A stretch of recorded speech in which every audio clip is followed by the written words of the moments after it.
tuna hian shot put deng do na win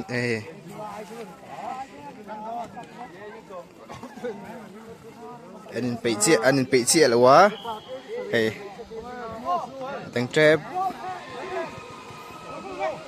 guys hey cover sẽ làm video hey here Paul John Marie Recreation Center với lại second sport á hay mi chung hian girls ten volleyball khela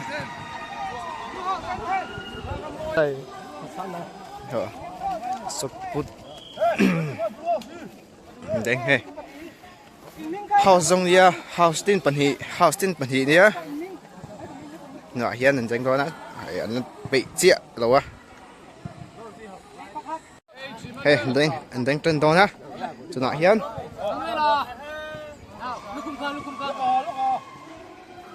ni savel to kai ni lek boxi lo a savel tuk ni tu te house nge ding ma sang o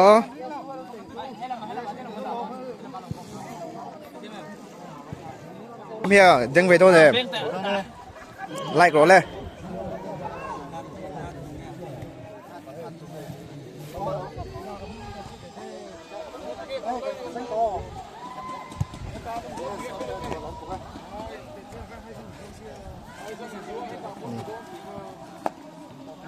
anh trên đó này hot scan bao lâu video có vào top bằng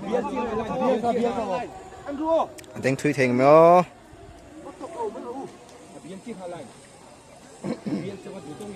thì bài ôm lên tục lúc này sao red trang này mi à lâu nào không yêu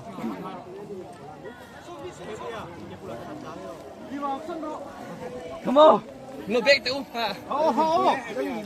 come on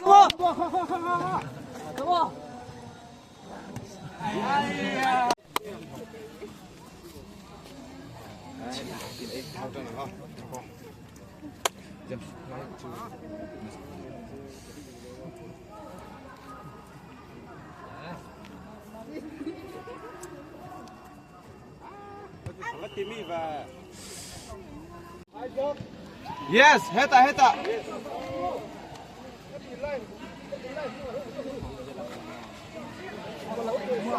này mi hơi về lóc mày nè anh là ngô tổ ra vậy thì nào rồi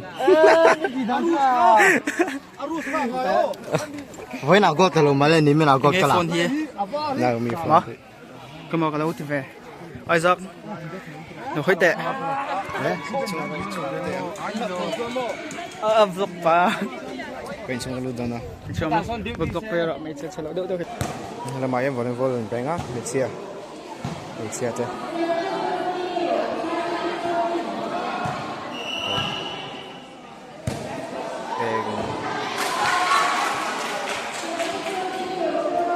quay lẽ anh họ sẽ tao là red dog green dog cái này bang mac à thế còn giáo tắc mấy hiến vậy là hay nuông tắc cần hoang à hey guys no kick serve xong rồi kita kan cần nista chúa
tụi nào hiện gì thế à đang nói hay Sir Isaac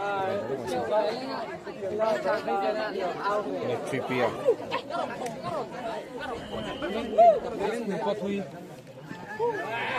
cái này volleyball lòng về lúc mai hay với chỗ thầy về đấy tụ volleyball ạ em rồi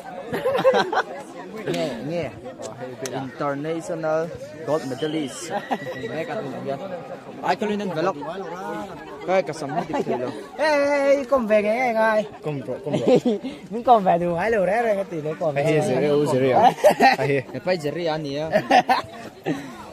còn video lâu lắm không David thế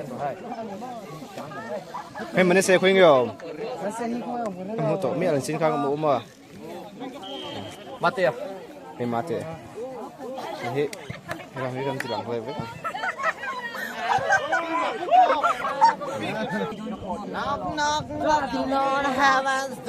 cảm hứng he teldo nè mà luyện rõ tel ru chả so video kalau kau làm xin à mual kata tengah mual dalam kue ini dia anu dan kok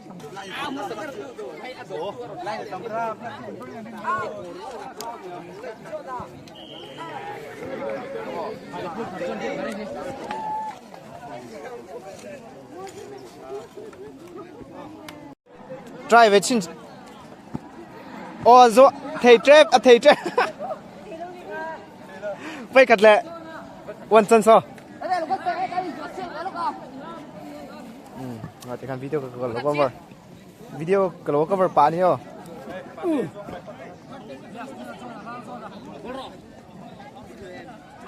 thầy lâu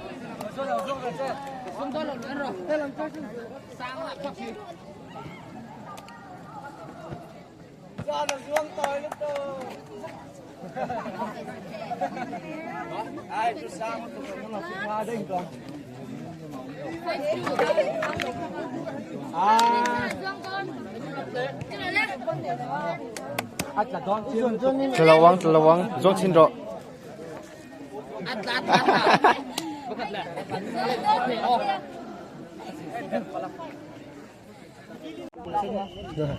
ông tinh linh mọc lên không sao đúng rồi chỗ này vắt mà Mel Celta zoom lâu hay rốt địch sao kan kelai sa Mel Seberni Krisa sana Ni oh. Có phải khát as cái nào trong trận đi oh. Filemon dân hiện khổ kal ro ha kam dam post don Filmo khan là lâu chưa ba ilang chắc về vắng đi kha channel kan in trom to Albert and Rinson official anta Mel Celta ka tayo Follow luang khmat khổ tíตัวxong sự kiện đó xong khổ phải chút sana akrin em biết thế sở hữu nó miên nè ê lại mi ê nem ya kha rek ruột đi lấy tìm hết chơi về lóc rồi đấy ai là top lát sẽ sao Anh tìm lên. để và rốt trên đời ở ngoài thêm nhiều 90 point something đủ lạc Krisa come on Krisa khổ lại là rồi đi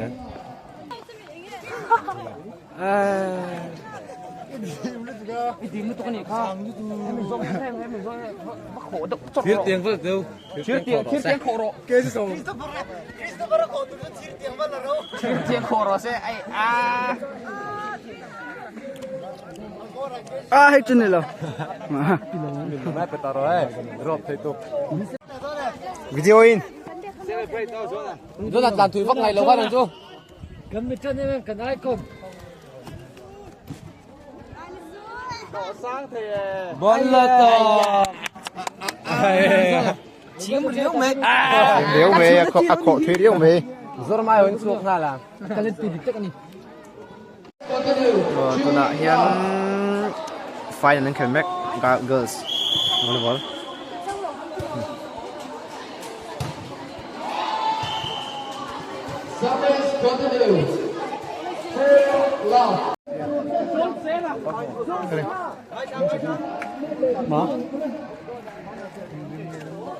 Volleyball mo? No. Kamu phê, có độ.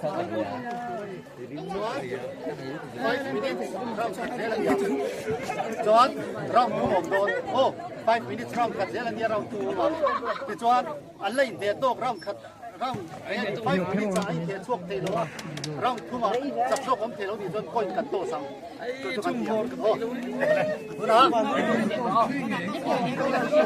Cho là kẹp hơn lấy rồi.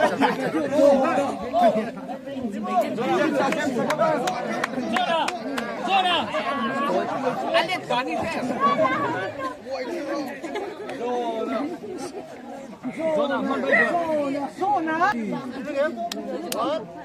Zona.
Một chút tích rồi.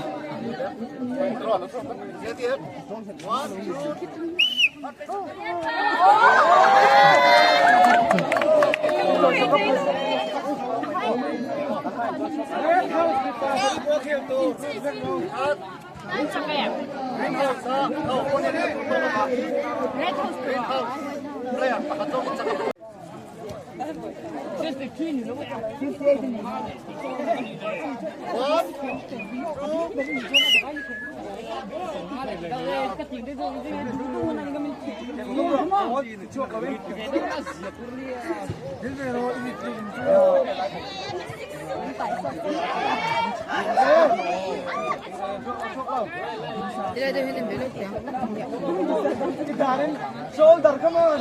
Shoulder, shoulder. Oh, anh em dốc vòng không thể. Jenny,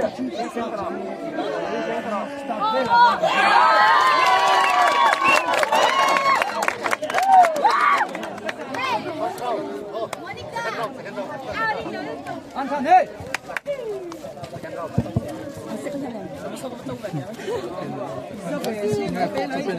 Point left, move on. Tum there are 7 feet below. How only?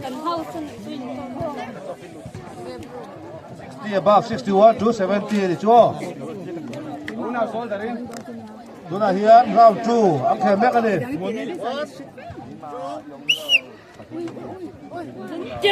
Come on. No! Stay the same! Hey!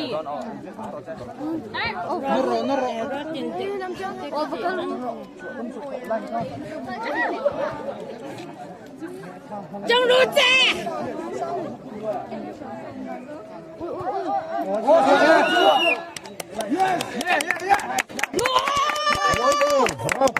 Là có gì?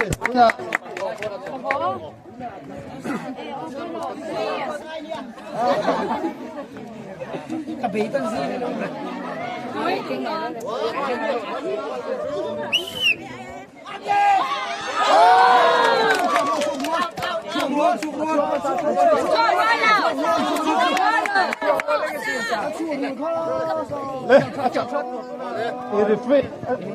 referee decide don't 아케레이트 님 핏댄다니 양합니다. 누나니 뽑아. 25分能吃啊，25分能吃啊。他被25分这专。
Ani Paul lu ni tik fa không lo chua.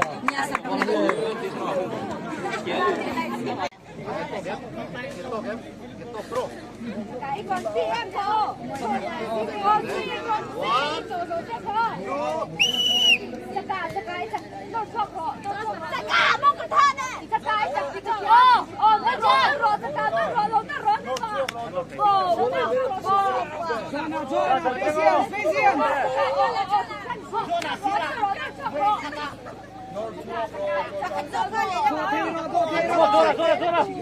Zona, tha xả chút. Tha xả chút. Rồi.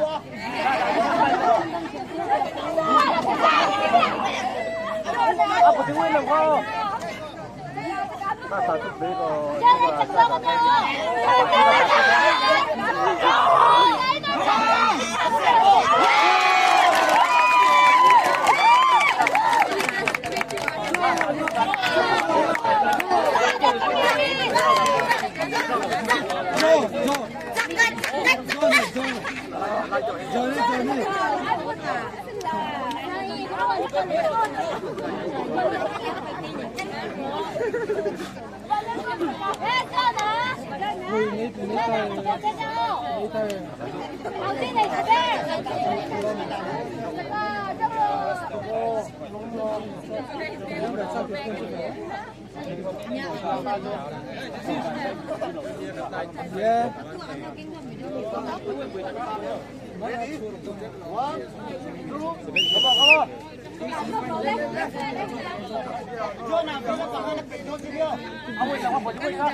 Come on now, boy.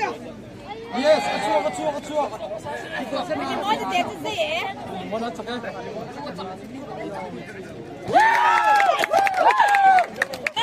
Mà bùi nó chua tôi chua con bác anh kêu rồi. Ini mau ke kerja? Jangan lupa. Ini Ano duso ke bác anh kêu.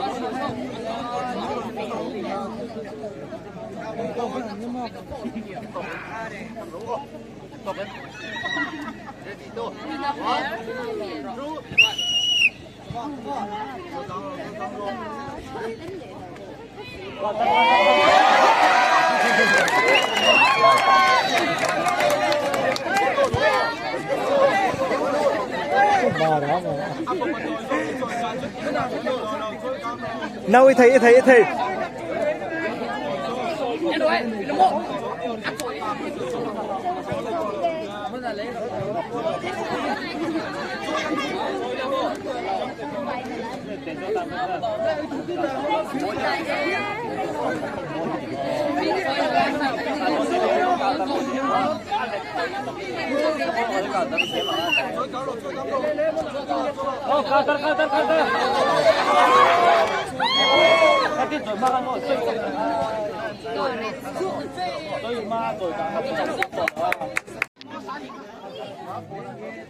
Pona indoor chuale, enjoy chuale, inbo beka rus, tika atel turo khan seng wo, indoor chua tika tum tu, enjoy chua te.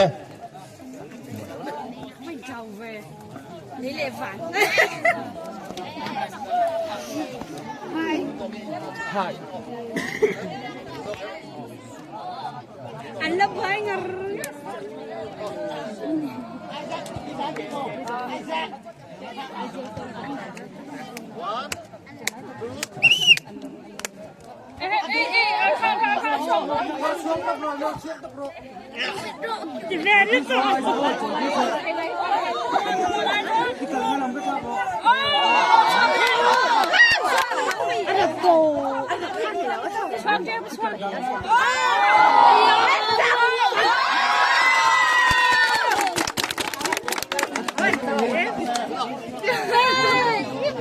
Second round. First round khan. Aisha Second itu dah second round oh.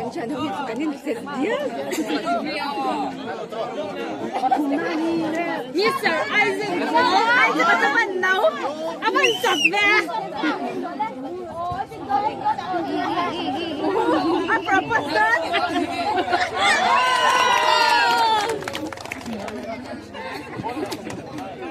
Oh, best of 3 tu nak khan. Red house second. Red house second.